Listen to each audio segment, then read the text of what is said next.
Hello everybody. I'm not sure there's ever such a thing as a bad day to be behind the wheel of a Jag, but this one is particularly special because this is a car that in many ways should never really have ever existed. This isn't even badged a Jaguar, it is a Daimler, but for all intents and purposes it is a Jag. More specifically, this is a Daimler 66, and I've driven one of these before. However, this particular one is one of the most unusual chapters in Jaguar history. Allow me to give you the short version why.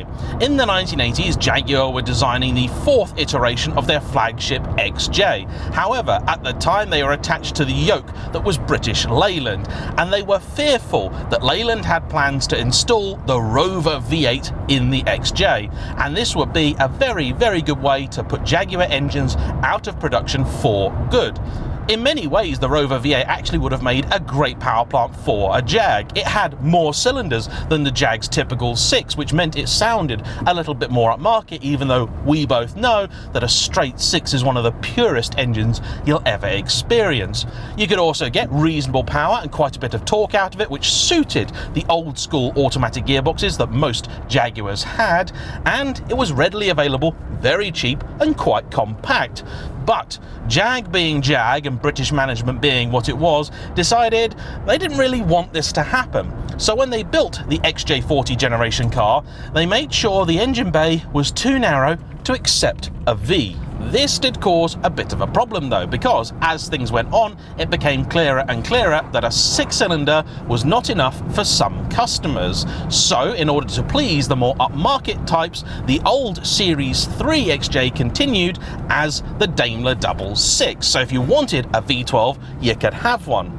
However, a V12 then is probably a step too far for a lot of customers. They were, even by the standards of the day, ludicrously thirsty and just a bit too much. Plus there's just something about that guttural American sound you get from a V8 that really is quite addictive. It was only in 1997 Jaguar finally relented and put a V8 in their cars. However, it was one of their own design that Ford had helped pay for.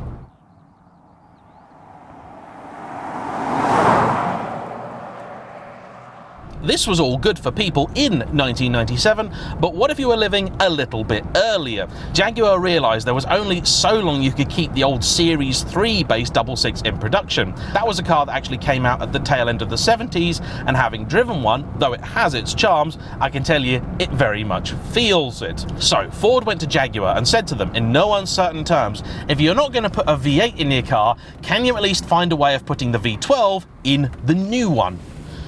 And so they did, just in time for the model to be discontinued, meaning this particular car was only on sale for about 18 months. In Jaguar circles, it's what's known as the X81, but it spun off the XJ40 platform car. So that was the XJ that was in production from 1986 till about 1994. Compared with the old Series 3, there are of course quite a few differences. Stylistically, it's a bit more slab-sided and I think has aged quite a bit worse. The one piece of this I really don't like is the headlights. On the Jaguar XJ12, the sister car to this, you got 4 round lights, which look really quite nice and very timeless. However, with this, you've got some rather 70s looking great big square items, and to my eyes, they just look awful. I would much prefer the looks of the XJ12. The Daimler was always the higher end car though, so has more leather, potentially higher quality leather. In the back you've also got the obligatory picnic tables, oddly small ones here, just about the right size for a small glass of port and a pork pie. The interior does feel very much 1980s, and if you're used to later Jags, there's still a few items of questionable quality. This kind of weird plasticky feeling stuff here just seems very much out of place in any Jag, especially a Daimler. We've also got the J-gate here, which I think was relatively new at the time, and that's connected to a 4-speed automatic gearbox from General Motors. That's a big improvement because the old Series 3, and indeed the XJS for most of its life, had a 3-speed auto. And that's just not the right gearbox for this engine, because the V12 in these is entirely unrelated to the 6. This is more or less a racing engine, and in fact had a lot of success as such. This means that it's born to rev. It doesn't really have that much interest in pootling around at low RPM, but when you put it in a car like this and give it a slow automatic gearbox, that's all it really wants to do. And that's a bit of a shame.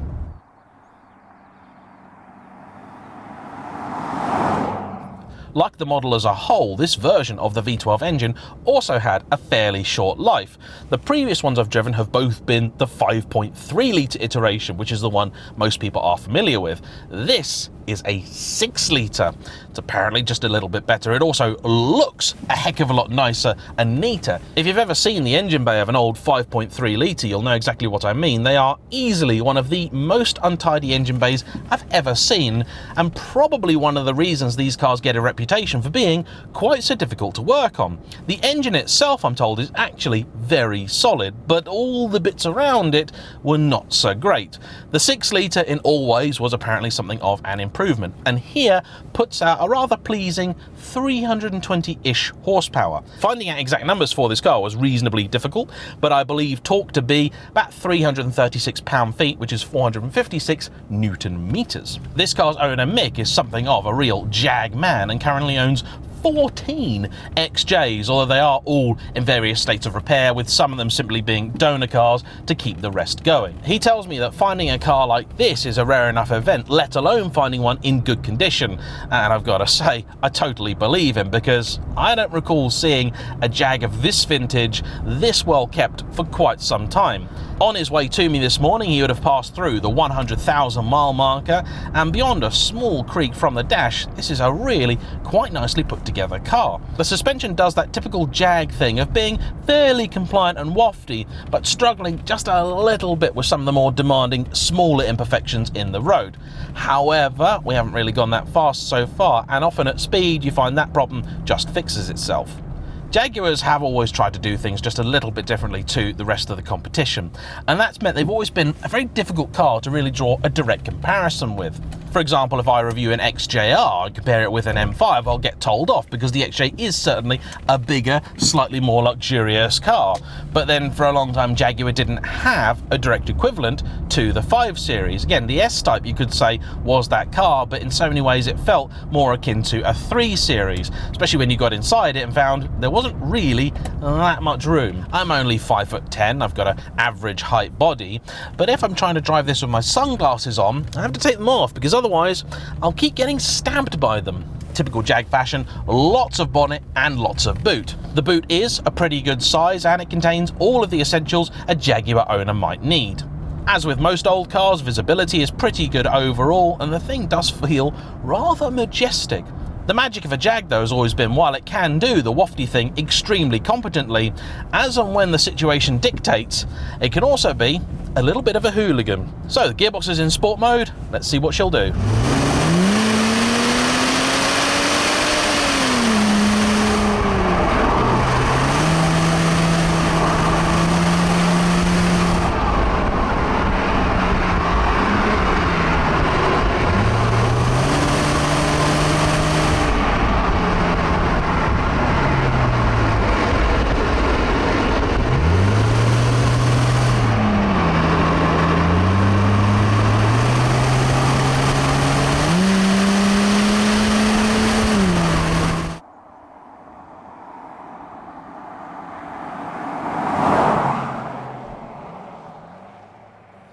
.205 GTI it is not, but there's always something inherently hilarious about trying to hustle a big, soft, wafty car like this.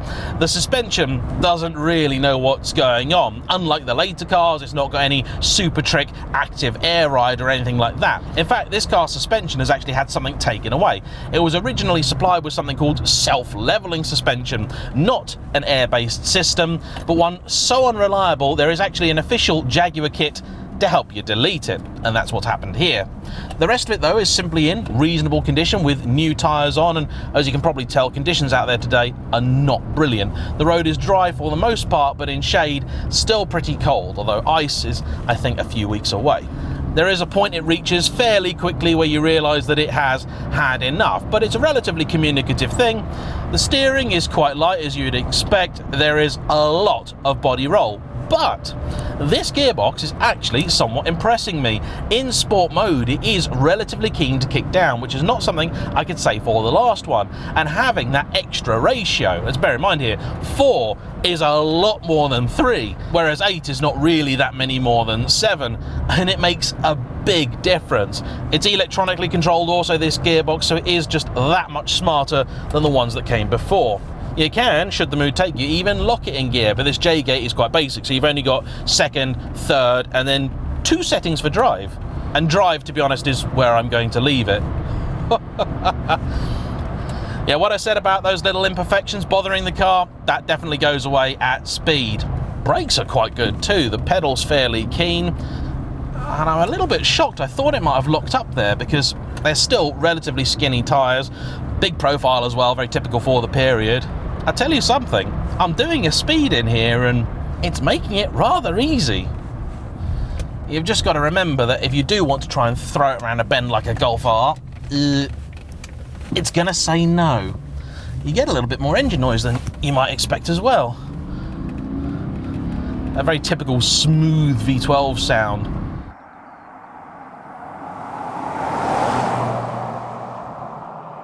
You know something, when you're not pushing on, normal mode is actually better for the gearbox because it leaves the car in the gear it's got. And because it has so much torque, it's not really much of a problem. This really is quite a wonderful old car. Lots of power, reasonably comfortable, plenty of adjustment in these seats too, thanks to a very confusing set of switches down here. Some nice mod cons for the time. Cruise control that in these actually works. Apparently in the older cars it never really did. And it is something genuinely a little bit different. Just in case you are wondering, yes, fuel economy is still pretty bad. According to the trip computer, which may not be particularly accurate, they are often quite optimistic, this car's been averaging 16.3 to the gallon, which is pretty bad. How much would you pay to get in one of these? Well, Mick reckons this one's worth probably about 20 grand. That seems like an honest figure to me, and I have to say, I think it's a fair amount of car for the money. The real reason that things like this are never worth that much more is that they aren't the cheapest things to keep going. They will need specialist care, and there are some jobs that can be quite expensive. But as ever, if you make sure to get a proper pre-purchase inspection, hopefully nasty surprises can be avoided. But the truth is, cars like this have always sat in a very odd place. They're not anywhere near as tech-featured and as luxurious as you could probably get for the money if you bought something newer, nor are they anywhere near as sporty, engaging, or as fun as if you went and spent this money on a hot hatch, even a hot hatch from the time. And as much as I like to keep thinking about this as a 1980s car, it's not. This was actually in the showroom at the same time the Ferrari 355 was introduced, and that is a car that feels like it's from about 15 years later. Nor is this car particularly notable for being the final installation of a 12-cylinder in a flagship Jag, because the later X300 generation car, which came after this, still got that V12 if you're brave enough to spec it. When you combine this with the fact that it is massively, ludicrously thirsty and was on sale for such a short period of time, even those who were around then have forgotten it ever existed, and you've got a car which somehow slipped through the cracks. I would also say that despite its outdated interior, the older Series 3 based cars are both better looking and a little sharper to drive. Wannabe getaway drivers would definitely find it the more engaging steer over this, but the newer car is certainly better equipped, built, and more comfortable. Because of the gearbox, straight line performance feels a little further apart between the two than pure horsepower numbers might suggest. But if you are brave enough to swap one out for a 5-speed manual like the XJS I tested, or a more modern auto, you'd have an incredibly attractive car that's still got ample grunt to impress today. Hopefully next year I will get a chance to sample the last of the V12s, because Mick also has an example of one of those, but he's currently bringing it up to standard. So, I want to say a big thank you to him for bringing his car out. Thanks to you as always for watching. Please like, comment down below, subscribe if you haven't already, and I'll see you for the next one. Bye bye.